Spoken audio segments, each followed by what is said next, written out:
நான் இல்லாமல் அப்பா என்ன செய்வாரோ தெரியலையே. யாரும் இல்லா உலகத்திலே நான் இருந்தால் என்ன, இறந்தால் என்ன அம்மா. நான் போறேன் அம்மா, நான் வாரேன் அம்மா. சாப்பிட்டையான்னு கேட்க ஆள் இல்ல, என்ன செய்தேன்னு கேட்பதற்கு எனக்கு ஆள் இல்லையே. என்ன செய்தாலும் யார் என்ன பேசினாலும் என் கணவன் என்ன ஆதரிக்க வேண்டாமா?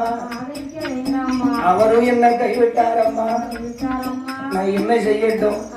இந்த உலகத்துல மங்கையா பிறக்கலாமா, மங்கையா பிறக்கலாமா, நாம் மாநிலத்தில் வாழலாமா? மங்கையா பிறக்கும்